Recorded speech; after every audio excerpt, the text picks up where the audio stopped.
Hola a todos, amigos del Juan de Mariana. Estamos en una nueva entrevista en casa. Ya sabéis que durante el confinamiento estuvimos haciendo varias entrevistas y como uno creímos que era interesante traer gente diversa y gente nueva que nunca había pasado por el instituto. Lo hemos continuado ahora en septiembre. Ahora ya no estamos confinados, estamos semi-confinados algunos. Entonces, pues bueno, hemos decidido llamarle entrevistas en casa. Y hoy tenemos a Eduardo Blasco, que hace un tiempo bueno, que colabora con el instituto. Y bueno, Eduardo, pues muchísimas gracias por participar y aceptar la participación en esta entrevista. Y como le decimos a todos los invitados que pasan por estas entrevistas, lo primero es que te presentes, para los que todavía no te conocen. Vale, bueno, gracias a vosotros por la invitación. Y bueno, yo me llamo Eduardo Blasco, tengo 24 años, soy de Valencia y estudié Políticas y Derecho, luego hice un máster de Metodología de las Ciencias Sociales y ahora mismo estoy haciendo el máster de la Escuela Austríaca de la Rey Juan Carlos, aquí en Madrid. Y bueno, pues eso, yo me metí en este mundo hace bastante poco.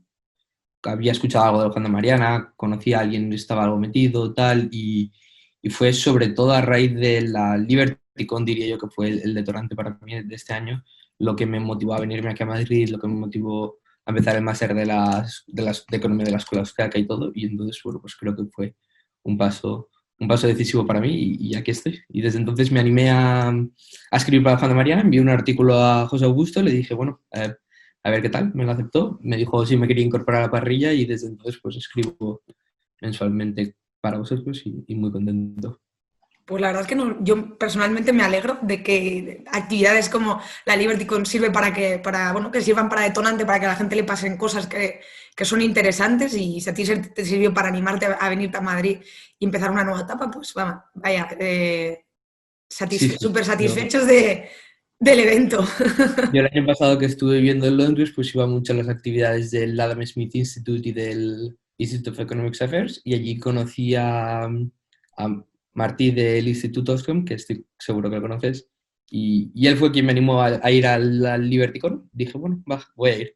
Y a raíz de eso, pues conocí más al Juan de Mariana, que lo conocía un poco, os conocí más y dije, no, este es mi sitio. Yo me vine aquí a Madrid con la intención de ir cada sábado a las conferencias, a las charlas, todo. Eso, bueno, no ha podido ser, pero no pasa nada. Tenemos las charlas telemáticas que seguís haciendo de todo, así que contento. Y lo recuperaremos, no tengas ninguna duda. Si te parece, vamos a entrar ya en materia. Y genial. Y la primera cosa que me gustaría preguntar, no sé si no es una sorpresa, porque digamos en el instituto estamos acostumbrados a tener mucha gente que es muy seguidora de la Escuela Austríaca de Economía, pero sí que es verdad que noto cierta fascinación por una persona en concreta, uno de los defensores contemporáneos de esta escuela, que es Walter Block, ¿no? Entonces yo quería preguntarte, ¿no? ¿Cómo llegas a Walter Block? ¿Cómo llegas en general a la Escuela Austríaca? ¿Y por qué? ¿Y por qué esa admiración hacia Walter Block? Sí, bueno, a Walter Block en concreto llego cuando hace algo más de un año me estaba informando más sobre la escuela austríaca, estaba leyendo más y encontré un vídeo suyo criticando a los economistas, a los principales economistas de la escuela de Chicago, a Friedman, Buchanan y no me acuerdo quién es el tercero, pero tiene un vídeo y lo vi y yo nunca había visto una crítica desde libertarios hasta hacia alguien como Friedman o Buchanan y llamándoles directamente socialistas me impactó bastante y dije, ostras, este hombre es duro lo que dice, ¿no? No sé hasta qué punto tenía razón en ese momento, ahora sí que creo que la tiene, pero me llamó bastante la atención su manera de hablar, su manera de expresarse, su manera de ser estricto y decir, no, por esto y esto no se lo podemos dejar pasar, esto se lo tenemos que alabar, esto ya no. Me llamó mucho la atención, le empecé a seguir más y a ver más vídeos de él, y una de las cosas que más me gusta es su propuesta para el aborto. Es decir, él tiene una teoría que se llama el desalogismo, en la que hablo en uno de mis artículos del Juan de Mariana, uno que hago en honor a Walter Block, y a mí una de las cosas que más odio del Estado es que permita y sobre todo que subvencione el aborto. No me gusta nada y la propuesta que da él, que yo creo que es una solución para ambas partes, me parece una idea genial, me parece una idea que se tiene que conocer más, que es el desalogismo, que es decir, bueno, el aborto consiste en dos cosas, en desalojar al bebé y en matarlo. Entonces, lo que Walter Block propone es defender el derecho a la mujer de desalojar al bebé cuando el bebé es viable fuera del útero materno, que es actualmente a los 6-7 meses. Entonces, bueno, pues ganan ambas partes, ¿no? El bebé no muere y la mujer puede decidir sobre su cuerpo. ¿Qué sería lo bueno de todo esto? Que conforme fuera avanzando la tecnología, en vez de ser 6-7 meses ahora, serían 4, 5, 3 meses, 2, incluso a lo mejor podríamos pensar un mes, quién sabe. Pero es una propuesta que me pareció muy interesante y me gustó mucho porque, ya digo, el aborto es una de las cosas de las que hace el Estado que menos me gusta, lo que más detesto. Y a raíz de eso, pues empecé a leerle y bueno, pues aquí estoy, fascinado con su trabajo. Ha escrito casi 600 artículos en revistas académicas, decenas de libros, me parece impresionante. Así que, además, le he visto en entrevistas y me parece que tiene una mente muy praxeológica. Le puedes hacer cualquier pregunta al momento y te vas a dar la respuesta praxeológica correcta. Así que eso es lo que me impresionó de él. Y a la escuela austríaca entré por un podcast de un hombre que se llama Russ Roberts, es un economista americano. El podcast se llama Econ Talk y él así fue entrenado por la Escuela de Chicago, hizo el doctorado allí, su supervisor fue Gary Becker y él lleva a economistas de todo tipo a su podcast. Y él va contando cómo él a lo largo de los años ha pasado de la Escuela de Chicago a acercarse más a la escuela austriaca y escuchando su proceso mental de cambio y transición, viendo cómo entrevista a los economistas y viendo, sobre todo cuando entrevista a los otros austriacos, me fue llamando más la atención. Me fui interesando más por Hayek de lo que estaba antes. Antes estaba más interesado en el Hayek moral o más de filosofía política, ahora más en el económico y en el metodológico. Me fui interesando y a raíz de ahí, pues, entre los demás y dije, aquí hay algo, esto es lo bueno. ¿Qué crees que es lo interesante de la escuela de la escuela de economía austríaca frente a otras escuelas liberales? Tanto en el plano, digamos, de la economía, como tú decías, pero también en el plano de la filosofía política. Sí que es verdad que hay otras teorías que no han entrado tanto, que se podemos englobar dentro del paraguas liberal, ¿no? Pero ¿qué crees que tiene, no sé si decir, que tiene bueno, que no tenga, o que tiene mejor, que da respuesta, da una mejor respuesta a ciertas cosas, ¿no? que frente a otras teorías? Sí, a mí lo que más me gusta es que como se asienta directamente desde el axioma de la acción, y no solo para estudiar la economía, la cataláctica, sino también para estudiar o para intentar dar una respuesta a la filosofía política, cuál es la filosofía política correcta, que desde la escuela austríaca se ha hecho para defender el principio de no agresión y por tanto el libertarismo. Lo que me gusta es eso, que se asienta desde un axioma y por tanto todas las conclusiones a las que llega tienen que ser ciertas. Y esto es una de las tareas, para mí, la más importante que ha hecho Hans Hermann Hoppe, que es la ética argumentativa. Es decir, bueno, pues si tenemos el axioma de la acción, tenemos el axioma de la argumentación, que para llegar a cualquier verdad se tiene que llegar a través de la argumentación. Y por tanto, para poder argumentar tenemos estas condiciones, ¿no? Que reconocer mi propio cuerpo, que reconocer tu propio cuerpo, que reconocer los argumentos como tuyos y los míos como míos, y por tanto estamos reconociendo, aunque sea implícitamente, la propiedad privada. Por lo que debatir en contra de la propiedad privada estaríamos entrando en lo que él llama una contradicción performativa, ¿no? Tú estás con tus acciones actuando de una manera, pero estás defendiendo lo contrario, estás argumentando lo contrario. Entonces, ese es uno de las cosas que a mí más me gusta de la escuela austríaca, su defensa o utilizar la metodología austríaca para defender el principio de no agresión, como hace Hans Hermann Hoppe. Pero aquí sí que es verdad que hay cierto debate, porque en el último artículo que escribí para el Juan de Mariana, hablo sobre si Hayek es un economista austriaco o no. ¿Por qué? Porque dentro de la escuela austríaca hay austriacos, está Bloch y Hoppe, por ejemplo, que defienden que no lo es, porque Hayek cree que no se puede utilizar la praxeología para el estudio de los fenómenos sociales, para el estudio Hayek defiende el uso de la praxeología para la cataláctica, para las condiciones del mercado, pero no para las instituciones sociales, no para elegir o para debatir cuál es la ética correcta, no para llegar a la ética correcta, no para llegar a la institución correcta. Él defiende el proceso evolutivo. Entonces, sí que es verdad que aquí hay cierto debate, cuanto mínimo, dentro de la escuela. Yo estoy más cerca de las proposiciones de Bloch y de Hoppe. Yo sí que creo que se puede utilizar la praxeología para eso. Hay otros que no, pero bueno, es interesante saber que hay cierto debate. Bueno, me parece muy interesante y efectivamente, bueno, al final yo creo que dentro de todo somos un movimiento bastante plural y eso siempre es interesante. Muy relacionado con esto que tú estabas comentando, me gustaría hacerte una pregunta para ver si estás de acuerdo, digamos, con la conclusión a la que yo, digamos, entre comillas y de forma muy reduccionista voy a llegar, ¿no?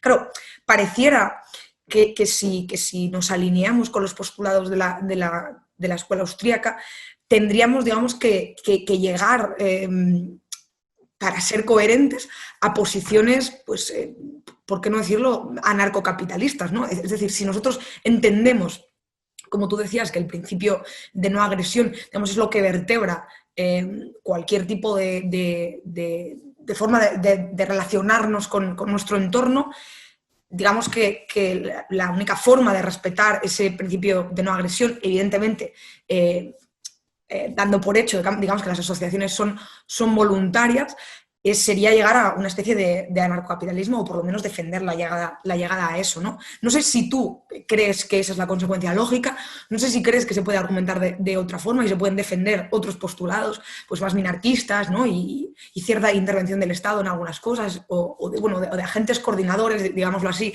con los que no hemos aceptado, digamos, tratar, ¿no? Pero que nos los han impuesto. No sé cómo lo ves tú eso. Sí, no, yo sí que lo creo totalmente. Creo que si eres consecuente con tu pensamiento y entiendes que ninguna agresión está justificada, porque en el momento en que tú justificas una agresión, te estás contradiciendo porque, bueno, pues si eres como yo que defiende la ética argumentativa, pensarás que es por el debate, sino simplemente por el hecho de que a lo mejor no eres consecuente en tu día a día, tú no agredes, la gente no va por la calle agrediendo, no es violenta. Si tú le preguntas a cualquier persona por la calle, ¿crees que estaría justificado matar, tal cual? ¿O estaría justificado secuestrar, estaría justificado robar? Todas estas acciones que el Estado realiza, te dirían que no, para una persona individual, para el Estado sí. Entonces yo sí que creo que si eres consecuente con tu pensamiento, tienes que defender el anarcocapitalismo, si ese pensamiento es el respeto a la propiedad privada. Entonces ahí sí que estoy completamente de acuerdo contigo. El problema es que entiendo que para algunas personas sea difícil justificarlo o dar el paso, o hay mucho de lo que se llama anarquismo filosófico, de no, estoy de acuerdo con ese planteamiento, pero no creo que sea pragmático, no creo que sea posible. Bueno, yo discrepo, defiendo lo que defiendo porque creo que es lo correcto, no sé si es lo pragmático o no, pero estoy convencido de que es lo correcto. Eso te iba a preguntar, ¿no? Porque a mí personalmente me sucede muchas veces, digamos que a mí hay cosas, entre comillas, que me cuadran, ¿no? Como lo que tú estabas diciendo, que me parecen lógicas, y además, y no solo que te parecen lógicas, es verdad, por ejemplo, diría el profesor Basto que si algo te parece lógico, entonces tienes, entre comillas, que abrazarlo, ¿no? Pero por otro lado, uno a veces piensa, bueno, esto lo dice mucho Pablo Iglesias y toda esta gente, ¿no? El tema de cabalgar contradicciones. Uno a veces piensa, pues bueno, igual esto es lo lógico, esto es lo correcto, pero pues por una cuestión más consecuencialista quizá, no lo termino de... ¿Tú crees que se puede, digamos, que se puede conjugar estas dos cosas, ¿no? Quizá tener esas posiciones filosóficas, por decir de alguna forma, más maximalistas, pero luego, digamos, en la teoría práctica, bueno, teoría práctica es una contradicción, pero digamos en el plano de lo práctico, pues tener posiciones como más consecuencialistas, ¿no? Entendiendo que uno no está siendo consecuente con aquello en principio que defiende. Sí, creo que se puede, pero creo que no se debería. Creo o lo que a mí me gustaría es que la gente fuera del todo consecuente y dijera, no, si algo es malo, tengo que pelear por erradicarlo, no tengo que decir, es un mal necesario. No entiendo cómo algo puede ser un mal necesario, no entiendo cómo, si estás de acuerdo que la agresión no está justificada, intentas justificarla en ciertas condiciones o decir, no, pero hasta este punto. Yo no lo entiendo, o sea, lo entiendo, pero no lo comparto. Que me gustaría que la gente que sí, que llega a dar ese paso, que no es poca la gente que dice, no, sí, la agresión no está justificada, llegar a decir, y por tanto, el Estado tampoco lo está, y tenemos que hacer todo lo posible por acabar con él. Eso no significa que no intentes jugar dentro de los límites del Estado, que a mí, por ejemplo, no me gusta, pero me parece muy noble quien sabe que el Estado no está justificado y aún así intenta reformarlo desde dentro, intenta jugar dentro de los límites del Estado o intenta hacer algo. A mí es que personalmente tengo mucho rechazo hacia la política, pero quien lo intente hacer o quien intente cambiar algo desde dentro me puede parecer bien, siempre y cuando esa persona sepa o tenga como último objetivo el acabar con el Estado. Rothbard escribe mucho sobre estrategia política, a lo largo de su vida estuvo muy metido en la política y escribe mucho sobre estrategia política y lo dice. Y sobre todo uno de los argumentos que hace es, bueno, no tenemos que decir, no, queremos reducir todos los impuestos un 1%, tenemos que dar el objetivo utópico, tenemos que ser como los socialistas o los comunistas y decir, no, nuestro objetivo utópico es este. Y mientras tanto en la batalla, pues o sea, en la guerra ir ganando batallas y ir viendo qué vamos consiguiendo. Entonces, Sí, bueno, creo que se pueden compaginar ambas cosas, pero lo que me gustaría es que la gente fuera consecuente y dijera, no, sí, me considero anarcocapitalista, voy a dar esta batalla y voy a intentar acabar con el Estado lo máximo posible, que es difícil, pero bueno. Continuando, ya alejándonos de este tema concreto, pero continuando con el tema de la escuela austríaca, ¿crees que la escuela austríaca es capaz de dar respuesta a los retos, digamos, podemos decir que nos estamos encontrando o que parece que nos vamos a encontrar en un futuro? ¿O crees que hay algo, digamos, o te has planteado en algún momento alguna cuestión en la que dices, ostras, aquí me hace aguas o me flaquea, ¿no? A mi entender, la escuela austríaca puede dar respuesta a todo, porque la escuela austríaca, la praxeología habla sobre la acción humana, lo cual es un fenómeno atemporal. La acción humana ha existido y siempre va a existir. Lo que cambia es el contenido de la acción, pero en cuanto al estudio y las implicaciones de la acción siempre son las mismas. Las categorías de la acción que se llaman los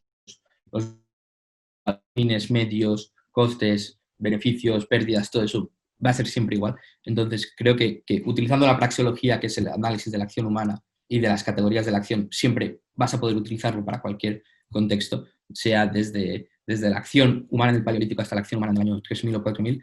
Lo que sí que me parece, y sobre todo en cuanto a la cataláctica, en cuanto a los fenómenos del mercado, lo que sí que me parece más interesante, que puede ser más complicado, o puede ser más laborioso, como mínimo, es el aplicar la escuela austríaca al libertarismo y aplicarla a cuál debería de ser la ley justa o cuál debería de ser la ley, sí, la ley justa siguiendo el principio de no agresión, ¿no? Y ahí sí que veo más limitaciones o veo que es más complicado. Yo lo intento pensar, ¿cómo solucionaríamos esto? ¿Cómo solucionaríamos lo otro? Hay cosas que no lo sé. Por ejemplo, ayer estuve pensando cuál sería alguna teoría de la responsabilidad libertaria utilizando la praxeología. Lo veo una cosa bastante difícil de llegar, pero no imposible. Así que me parece que hay que ir abajo. Y como eso, muchas otras cosas, muchas respuestas, sobre todo en cuanto a la praxeología aplicada al libertarismo. A la praxeología aplicada a la economía sí que me parece bastante sencillo. Me parece que lo ha tocado casi todo, está casi todo estudiado. Y ahí no me parece que hayan grandes retos. Hay una cuestión que hay gente que no termina de entender y me da la sensación que es lo que tú estabas apuntando, y es que en cierta medida hay dos formas de entender la libertad. No me refiero, digamos, a nivel de teorías de qué es la libertad y cómo se explica, sino yo creo que hay una parte, no sé cómo explicarlo, que tiene que ver con la teoría política, que es, digamos, pues la asunción, por ejemplo, de la libertad pues como ausencia de interferencia, ausencia de violencia o como ausencia de coacción o como lo queramos definir.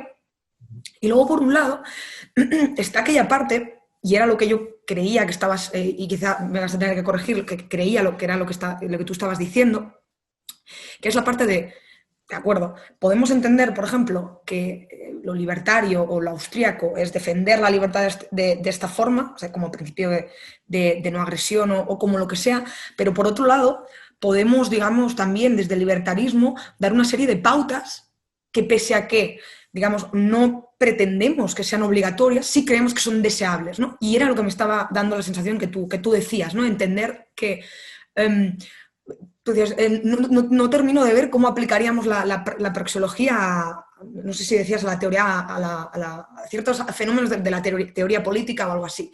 Y me daba la sensación, o a la definición de la ley justa, ¿no? Entonces me daba la sensación que lo que querías decir es, digamos, por un lado, está lo que debería ser la ley, que en principio, y también de forma muy básica, debería ser simplemente un acuerdo voluntario entre las partes, y ahí podría ser más o menos invasiva, y en principio eso respetaría el principio de no agresión en la medida en la que lo hemos pactado, pero por otro lado podemos hablar de qué sería lo deseable, ¿no? Y quizá de qué precondiciones creemos que debe tener una sociedad libre, ¿no? Por decirlo de alguna manera, bueno, como queramos calificar el tipo de sociedades que perseguimos. No sé si me he explicado bien y si tú estás de acuerdo con Sí, eso. sí. Te has explicado bien, pero yo no estoy muy de acuerdo con eso. No. Yo lo que quería decir es cuál es la ley, porque la ley en una sociedad libertaria sería mucho más allá del contrato entre las dos partes.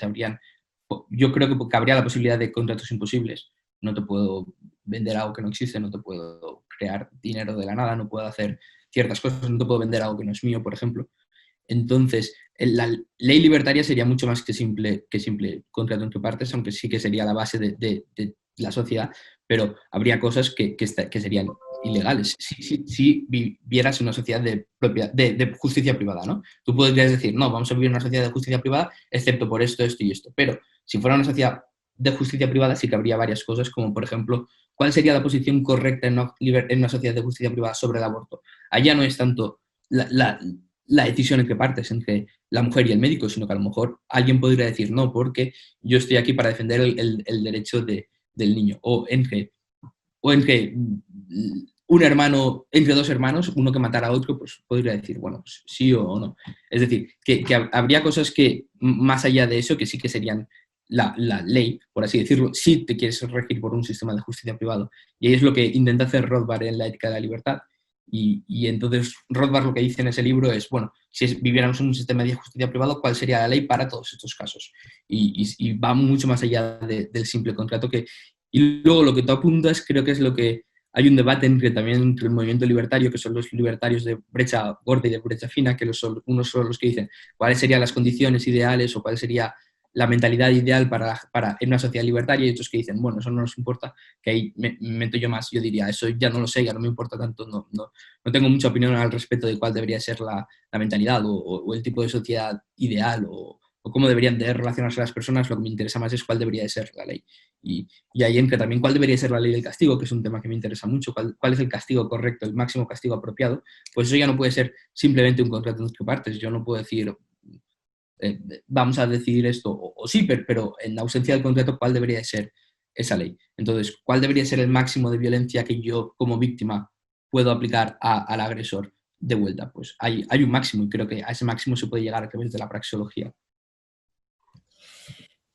Ya yéndonos de esta cuestión, parece que, digamos, en el mainstream académico, la escuela austríaca, digamos, no está muy bien vista. No sé si tú estás de acuerdo con ello.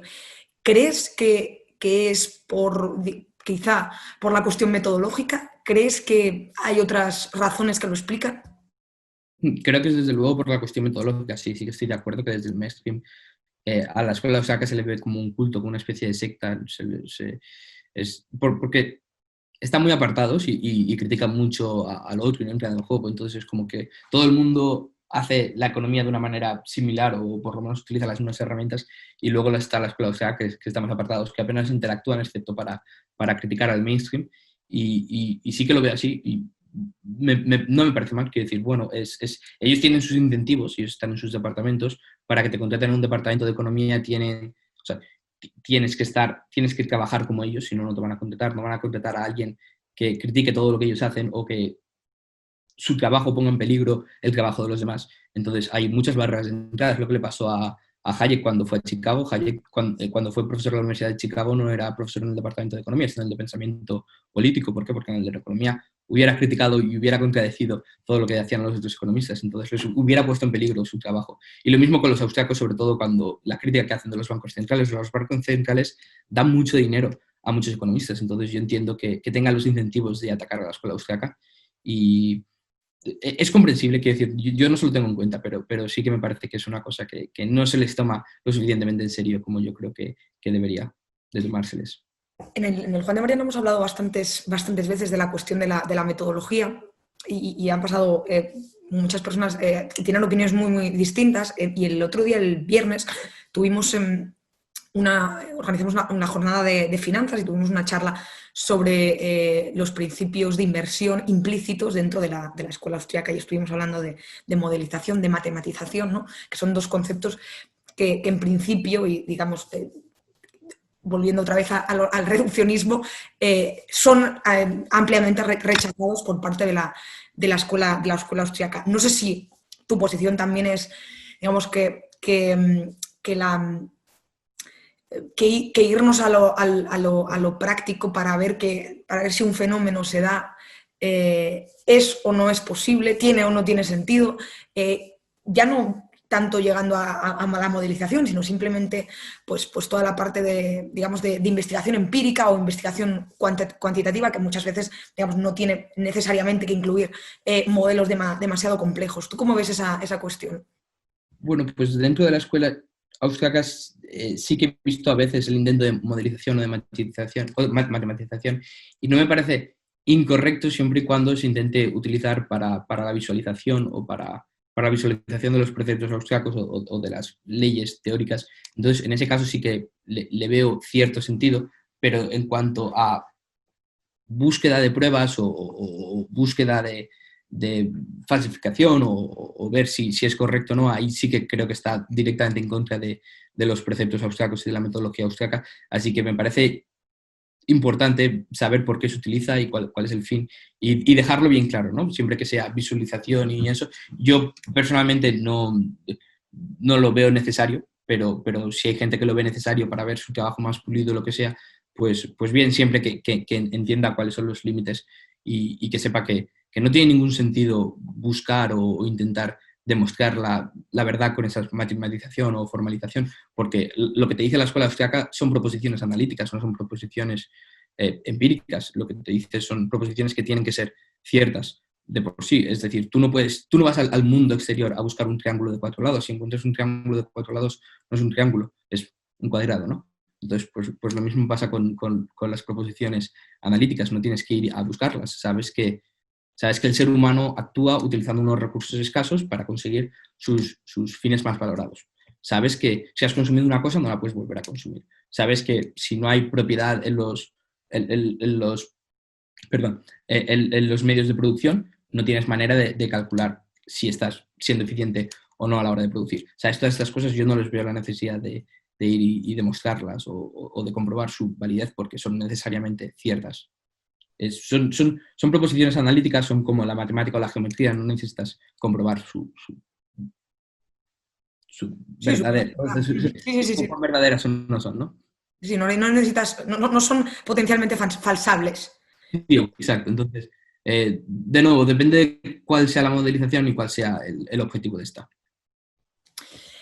Yéndonos ya, digamos, del plano tal de lo más filosófico, que es un poco lo que hemos estado hablando, y vamos que queda poquito tiempo, vamos a hablar un poco de cuestiones más de actualidad y de las cosas que están pasando. Y me gustaría preguntarte, actualmente, ¿cuáles crees que son los peligros más evidentes y más inminentes hacia la libertad? No solo en España, sino digamos, en general en el mundo, y tanto aquello que tenga que ver con cuestiones que se están poniendo sobre la agenda, como puede ser pues, temas de inteligencia artificial, temas de incluso el aborto que tú comentabas, cuestiones en ese sentido, y también, por otro lado, ¿no? Pues cuestiones más concretas en el sentido de cómo están actuando ciertos gobiernos y demás. Bueno, la respuesta fácil sería el Estado en sí, cualquier Estado, es el mayor problema de la libertad. Pero uno de los problemas que yo veo y que más me preocupan últimamente son los producidos por los bancos centrales, los intereses, la alteración a los tipos de interés, que eso produce lo que se llama, aumenta la preferencia temporal de las personas, reduce el incentivo al ahorro, hace que la gente gaste más, crea sociedades más consumistas de lo que serían si no fuera por eso. Y eso me preocupa bastante por el hecho de que altera no solo el modelo económico, sino el modelo social también. Crea incentivos para tardar más en empezar una familia, para tardar más en empezar a ahorrar para tu casa, en elegir un trabajo o no otro, en desincentivar al acto de emprendimiento e incentivar más sobre todo al estudio de oposiciones o al estudio de otras cosas que de no ser así yo creo que no se haría. Yo, por ejemplo, que he estudiado políticas y derecho, casi todos mis compañeros opositan o quieren opositar y creo que parte de eso es por los incentivos que les llega de los intereses tan bajos que hay y de la poco interés que tienen y la poca perspectiva que tienen a la hora de emprender. Entonces, eso me parece uno de los mayores problemas porque, ya te digo, creo que los problemas económicos también afectan al orden social y a la estructura que conocemos, sobre todo de la familia. Se tarda cada vez más en formar familias. Y lo que decías del aborto no me preocupa tanto y hay muchas cosas que me preocupan poco porque creo que con el avance tecnológico el libertarismo o las medidas libertarias llegarán tarde o temprano y al Estado le costará cada vez más y más poder impedirlas porque en el momento en que la tecnología quizás llegaría antes si el desalogismo se implementase ya, pero aunque tarde en llegar, seguramente esa tecnología se desarrollará. Me gustaría que se desarrollara antes, a lo mejor tarda más. Bueno, pero creo que llegará. Y como eso, muchas otras cosas. Entonces, lo que más me preocupa es actualmente, ya digo, los bancos centrales y su capacidad para alterar el orden social. Entonces, ¿tú crees, digamos, entre muchas comillas, que debemos abrazar? O sea, tú no ves un potencial problema a la tecnología, sino al revés. ¿Crees que puede ser, entre comillas, una herramienta de liberación del individuo y no que, por ejemplo, pues pueda ser potencialmente usada contra la libertad del individuo? Sí, esto es mi opinión completamente y me decanto simplemente más por lo que he visto, pero yo diría que sí que la tecnología sí que será más una herramienta para la liberalización del ser humano que lo contrario. Sí que es verdad que se utiliza y algunos estados sí que utilizan la censura y la tecnología para lo contrario, especialmente China es el caso más paradigmático de esto, pero no creo que eso vaya a ser la norma. A lo mejor me equivoco, pero no creo que vaya a ser la norma. Creo que hacerlo lleva un gran coste al Estado y los estados ya llevan muchos costes asociados con ellos y esto hace bueno, esto aumenta el problema del cálculo económico, lo que hace que el Estado vaya a caer. Yo soy de los que creo, a lo mejor peco de panglossiano, pero creo que los Estados tienen que quebrar antes, tarde o temprano, por el problema del cálculo económico. Creo que China tendrá que quebrar, creo que casi todos los Estados lo harán. El problema es si lo llegaré a ver o no, pero por ese hecho, el hecho de intentar abarcar tanto más como el control de las tecnologías haría que el Estado tuviera que caer antes. Así que si por un lado lo prefieren hacer, les costará más. Y entonces, pues es eso, ese juego que tiene que decir el Estado, si hacerlo o no. Pero yo creo que no lo harán. Creo que muchos Estados no irán por esa ruta y los que no lo hagan, sus ciudadanos tendrán la capacidad de utilizar las tecnologías como arma liberalizadora. Ya por último, ¿tú crees que, digamos, vamos hacia un mundo? Tú decías, ¿no? Que casi o que tú crees que podemos llegar a un mundo como de colapso de estados. Entonces, ¿cómo imaginas ese mundo? No tanto qué te gustaría, sino cómo imaginas que puede ser el mundo dentro de unos años. No sé Vale. si un mundo de superestados que no controlen mucho, un mundo de microestados, un mundo sin estados. Lo que a mí me gustaría no creo que es lo que vaya a pasar, más que nada porque si ahora mismo todos los estados desapareciesen, mañana volveríamos a tener estados, tendríamos unas 24 horas muy bonitas, pero al día siguiente volveríamos a tener estados. Es cosa de la mentalidad de las personas. Nosotros somos los que decidimos, nosotros somos los que actuamos y por tanto los que erigimos las instituciones. Entonces creo que ahora mismo que si los estados colapsasen, simplemente se formarían otro tipo de sociedades. Me da la sensación que probablemente mucho más autoritarias de las que estamos ahora acostumbrados. Esto es simplemente por impresión mía propia, pero me parece que si eso se diese actualmente, lo que pasaría sería que grandes figuras carismáticas o de poder se harían con el poder y intentarían controlar. Y no me parece que tenderíamos actualmente a un sistema anarcocapitalista. Quizás en algunas regiones sí que lo pudiéramos controlar, pero ese sería el problema de si hay una zona geográfica anarcocapitalista y el resto no, ¿qué pasaría? ¿Seríamos invadidos? ¿No? Tal.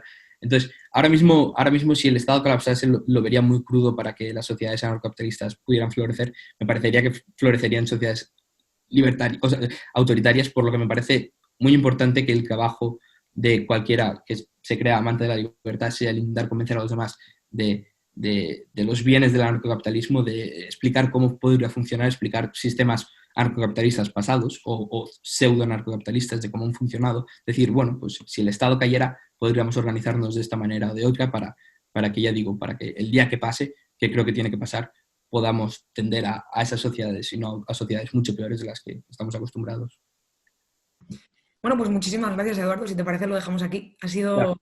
sido súper interesante. Muchas Espero gracias. que lo disfruten como yo lo he disfrutado, la gente que nos escuche, y que, bueno, que si tenéis interés en que entrevistemos a alguien en concreto, pues que nos lo hagáis llegar. Hace unas semanas lo preguntamos en redes y varias veces había salido tu nombre, por eso te escribí. Pero lo mismo sucede con otras personas. Si alguien tiene algún interés particular en que entrevistemos a alguien, pues bienvenido sea. Muchísimas gracias.